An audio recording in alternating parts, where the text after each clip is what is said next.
전공과 친구들 안녕하세요. 기초작업 정미연 선생님입니다. 이번 시간에는 지난번에 선생님이 올려준 학습지를 잘 풀었는지 정답을 확인해보고 해설하는 시간을 갖도록 하겠습니다. 그럼 지금부터 선생님과 함께 문제를 살펴보도록 하겠습니다. 선생님이 준 학습지가 가형, 나형, 다형으로 되어 있는데요. 모두 같은 문제이기 때문에 어떤 문제를 풀었어도 이 영상을 보면 모두 답을 맞출 수 있습니다. 그럼 이제 1번부터 시작할게요. 아래 사진은 콘센트 조립에 필요한 부품입니다. 상판 조립에 필요한 부품을 찾아 동그라미하고 부품의 이름을 적어보세요. 자, 그러면 먼저 부품의 이름이 무엇인지 한번 채점을 해보도록 할게요. 왼쪽 맨 위에 있는 요 하얀색 부품의 이름 무엇인가요? 바로 상판입니다. 그럼 두 번째 요 검정색 부품의 이름은 무엇일까요? 바로 검정나사입니다. 다음 요 세 번째 검정 색깔 동그란 부품의 이름은 무엇일까요? 바로 합판이죠. 다음 여기 있는 하얀색 부품의 이름은 안전핀입니다. 요거는 안전핀에 끼우는 스프링이고요. 다음 이거는 요 물음표 모양이 오른쪽에 달려있는 걸로 봐서 알단자입니다. 그럼 요 친구는 물음표 모양이 왼쪽에 달려있으니까 무엇일까요? L단자가 되겠죠? 그리고 요거는 우리 가운데 구멍이 4개 이렇게 뚫려있는 접지대이고요. 마지막으로 요 까만색 부품은 안전판입니다. 자, 그럼 이 중에 우리가 찾아봐야 하는 것은 바로 상판 조립에 필요한 거죠. 자, 그럼 상판을 조립하기 위해서는 당연히 상판이 필요하겠고요. 그 다음에 두 번째로 들어갈 안전핀과 스프링이 필요하겠고요. 안전핀과 스프링을 결합해서 상판에 끼운 후 접지대를 꼽아야겠죠. 그리고 마지막으로 이 안전판을 꼽아주면 상판이 완성됩니다. 자, 자기가 푼 학습지랑 한번 비교해 보세요. 자, 그러면 1번 문제는 이렇게 넘어가고 2번 문제로 보도록 하겠습니다. 자, 아래 사진은 콘센트 조립에 필요한 부품입니다. 합판 조립에 필요한 물품을 찾아 동그라미 하고 역시 부품의 이름을 적어보세요. 자, 그럼 첫 번째부터 한번 보도록 할게요. 이거는 우리가 많이 사용했던 건데 이름 기억하는 친구 있을까요? 바로 전동 드라이버입니다. 우리 드라이버에는 전동하고 수동이 있었죠. 그 중에서도 이 사진에 나와 있는 것은 전기를 이용하는 전동 드라이버였습니다. 그 다음은 아까도 봤었던 안전판. 요것도 아까 위에서 봤었던 합판. 아까 봤었던 거는 선생님이 미리 적어두도록 할게요.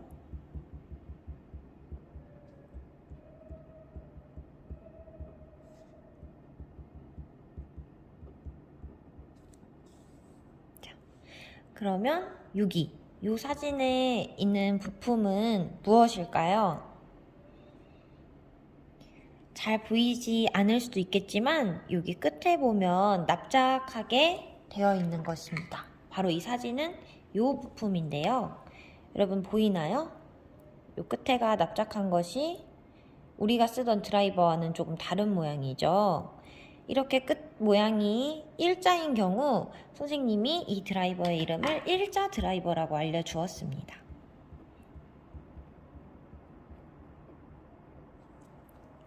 우리가 평소 사용하던 십자 드라이버와는 모양이 많이 다르죠.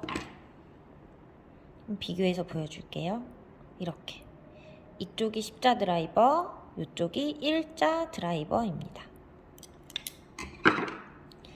그 다음 요것은 우리 상판과 하판을 결합할 때 사용하는 결합 나사입니다.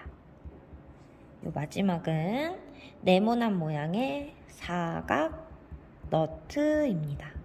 자, 그러면 이 중에서 우리가 찾아야 하는 것은 바로 하판 조립에 필요한 것이죠. 자, 뭐가 있을까요? 우선 하판을 조립해야 하니 하판이 당연히 필요할 거고요. 그 다음에 하판에는 이런 다양한 단자들이 들어갔는데 그 중에서 L단자 그리고 L단자에 사각 너트를 결합을 했었죠. 이때 결합할 때 사용했던 드라이버가 일자 드라이버가 아닌 전동 드라이버, 즉 십자 드라이버였습니다. 우리가 사용하는 전동 드라이버도 여기 끝에가 이렇게 십자인 거를 볼 수 있어요. 이렇게 2번 문제도 풀어보았습니다. 이제 3번으로 넘어갈게요.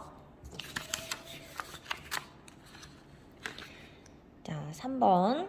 아래 그림을 보고 콘센트 조립 순서에 맞게 번호를 적고 어떤 단계인지 설명해 보세요. 자, 먼저 사진을 보고 어떤 단계인지 한번 살펴볼게요. 이 사진을 보니 안전핀에 스프링만 꼽혀 있는 사진이네요. 이 단계를 설명을 해보자면 말 그대로 안전핀에 스프링 끼우기, 이게 첫 번째로 해야 하는 1단계였죠.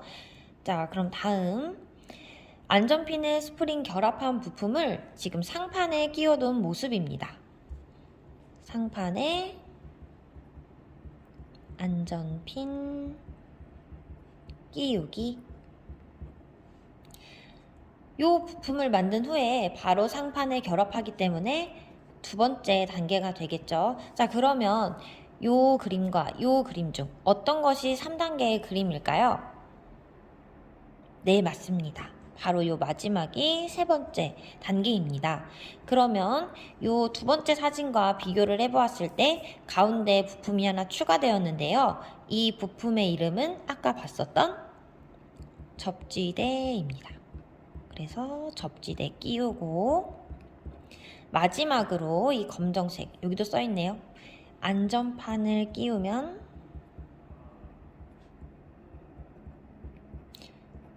상판이 완성됩니다. 자, 우리 한번 다시 읽어볼까요? 첫 번째로 상판을 조립할 때는 안전핀에 스프링을 끼우고 완성된 부품을 상판에 끼워주고 다음 접지대를 끼우고 마지막으로 안전판을 끼우면 상판이 완성됩니다. 자, 우리 3번까지 잘 풀어봤고요. 이제 4번을 보도록 할게요. 콘센트 상판과 하판을 결합하려고 합니다. 필요한 준비물은 무엇이 있나요? 빈칸에 한번 적어보세요.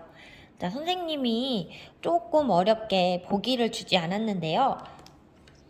한번 생각해 볼까요? 우리 상판하고 하판을 다 조립한 후에 이제 얘네를 하나로 만들어서 결합을 시켜줘야 하는데 이때 우리가 어떤 도구를 사용했었죠? 그렇죠. 먼저 십자 드라이버. 전동 드라이버라고 적어도 괜찮습니다.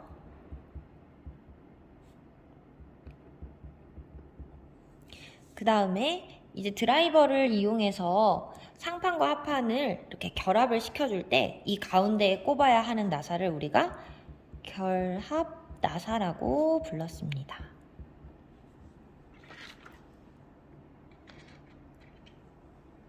자, 요렇게 생긴 나사 기억나죠? 하판에 사용되는 검정 나사, 황동 나사와는 다르게 좀 길이가 길고 색깔이 이런 금빛이 도는 색깔이었습니다. 자, 그러면 이제 5번 문제로 넘어가 보도록 할게요. 자, 5번 문제는 우리 요즘 한창 열심히 배웠던 택배, 배달에 관한 문제입니다. 선생님과 택배 취급 기호 배웠던 거 생각나나요? 그러면 왼쪽에 있는 그림을 보고 어떤 의미인지 한번 뜻을 찾아 연결해 보도록 할게요. 자, 먼저 첫 번째 그림. 이거 무슨 그림이었죠? 선생님이 요 바닥에 있는 이 막대기 모양은 땅을 가리키는 거라고 했고, 이 화살표는 물건을 쌓는 방향을 알려주는 거라고 했어요. 그럼 바닥을 놓고 상자를 바닥에 내려놓았을 때 이 화살표가 위를 가리키도록 차곡차곡 쌓아주어야 합니다. 그러면 이 기호의 의미를 찾아보면 요 세 번째에 있는 이 방향으로 물건을 쌓아주세요가 되겠네요. 자, 두 번째 그림 살펴볼게요. 우산 위로 빗방울이 떨어지는 그림이에요. 이거는 무슨 의미일까요? 네, 비뿐만 아니라 바닥에 흘려져 있는 물이나 강이나 바닷가 근처나 이런 기타 등등의 물이 이 상품에 젖지 않도록 주의해달라는 뜻이었어요. 그래서 이것을 설명할 때 이 기호가 부착되어 있는 상자를 문 앞에 배달하려고 하는데 문 앞에 만약에 물이 흘려져 있다 라고 하면 물이 묻어 있지 않는 곳에 상자를 내려놓아야 하고, 비가 오는 날 이 상자를 배달하게 된다면 각별히 더 신경을 써서 젖지 않도록 주의해야 한다고 선생님이 알려줬었죠. 자, 그럼 다음 요 세 번째 그림 살펴보도록 할게요. 이 기호는 친구들이 보고서 사람이 넘어지는 것 같다고도 얘기를 많이 했었는데, 이거는 사람이 아니라 수레를 나타내는 기호였죠.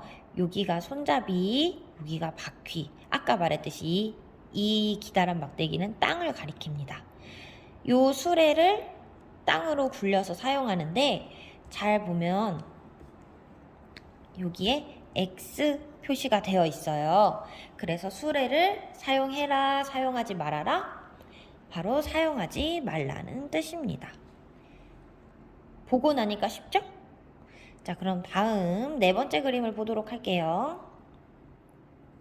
요 네 번째 그림은 햇님이 햇빛을 막 비추고 있는데 요 네모난 택배를 무언가로 막아놓고 있어요. 그래서 이 의미는 이 택배는 햇빛을 받으면 안 되는 물품이니까 햇빛이 없는 곳에 보관해달라 라는 의미입니다. 햇빛이 비치는 곳에 보관하지 마세요. 이 취급 기호에서 이렇게 네모난 모양은 대부분 택배 상자를 가리켜요. 그래서 우리가 기호를 배우지 않은 기호가 나오더라도 네모를 본다면 이거는 택배 상자를 얘기하는 거구나, 그럼 다른 그림은 무슨 의미일까 하고 해서 의미를 유추해 볼 수가 있어요. 그럼 마지막 기호를 보도록 하겠습니다. 아까 선생님이 네모는 뭐를 가리킨다고 했죠? 네, 택배 상자를 가리킨다고 했죠. 택배 상자가 있고 좌우에 화살표가 있는데 역시 하지 말라는 금지의 X 표시가 있습니다. 이 기호의 의미는 상자를 오른쪽 왼쪽으로 대굴대굴 굴리지 마세요 라는 의미입니다. 이 상자를 왼쪽 방향으로든 오른쪽 방향으로든 굴리지 마세요 라고 표현되어 있는 거예요. 배우고 나니까 쉽죠? 자, 이렇게 5번 문제도 풀어봤고요. 이번에는 6번 문제를 풀어보도록 하겠습니다. 택배와 관련된 직업을 찾아 동그라미 하세요. 1번 그림은 택배 상하차 보조원이에요. 자, 이 직업 어떤 직업이었나요? 우리가 각 회사에서 고객에게 보낼 물건을 한 군데로 다 모아서 가져오는데, 여러 회사에서 가져온 물건들을 다 꺼내서 지역별로 분류하는 일을 하는 사람이 바로 이 택배 상하차 보조원이라고 했었죠. 그러면 이 직업은 택배와 관련이 있을까요? 없을까요? 당연히 관련이 있겠죠. 그래서 동그라미고요. 자, 두 번째 그림은 지하철 택배원입니다.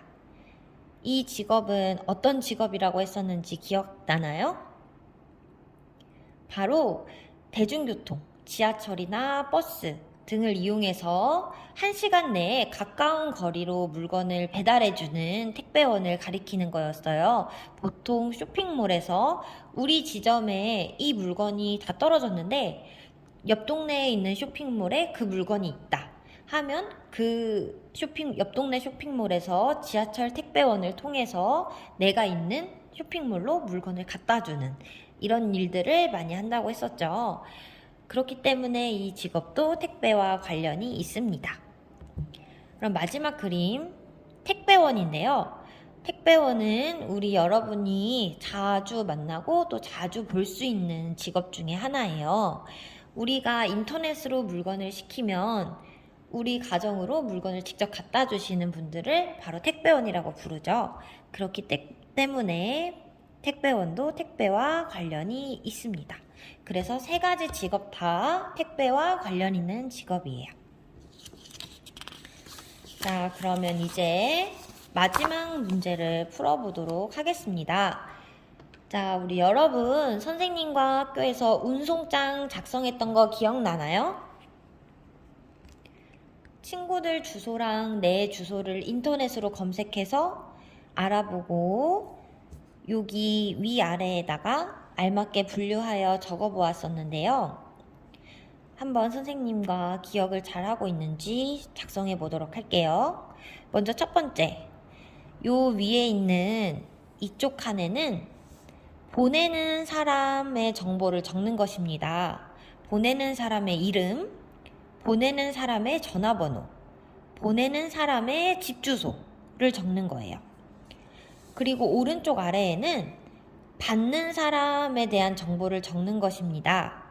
받는 사람의 이름, 받는 사람의 전화번호, 받는 사람의 주소를 적으면 되는데요.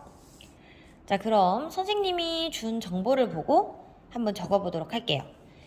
먼저 택배를 보내는 사람 거를 적어볼게요. 택배를 보내는 사람은 정미연 선생님인가요? 정다원 선생님인가요? 바로 정다원 선생님이죠. 그럼 이 아래 전화번호도 정다원 선생님의 전화번호인 010-5678-1234를 적어야 합니다. 주소도 마찬가지로 정다원 선생님의 주소인 인천시 서구 가좌동 현대아파트를 적어야겠죠. 요 아래 우편번호는 인터넷에 나의 주소를 검색한 다음 옆에 예를 들어서 인천시 서구 가좌동 현대아파트 우편번호라고 검색을 하면 5자리 숫자가 나온다고 했었죠? 이제 그것을 검색하면 됩니다. 다음 이제 받는 사람을 한번 적어볼게요. 그럼 받는 사람은 정미연 선생님일까요? 정다원 선생님일까요? 네, 바로 정미연 선생님이죠. 그래서 이름에 정미연을 적고 전화번호도 정미연 선생님의 번호를 적어줍니다. 010-1234-5678. 자, 그럼 다음 주소도 정미연 선생님의 주소를 적어야겠죠? 인천시 미추홀구 도화동 삼성아파트.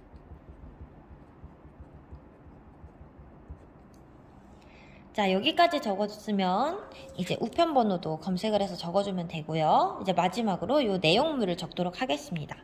내용물이라 하면 이 상자 안에 무엇이 들어있는지를 적는 건데요. 선생님이 보내는 택배에는 여기 보면 옷이라고 적혀 있네요. 그럼 내용물에도 동일하게 옷이라고 적어주면 됩니다. 자, 여기까지 문제를 모두 살펴보았는데요. 여러분 풀면서 어땠나요?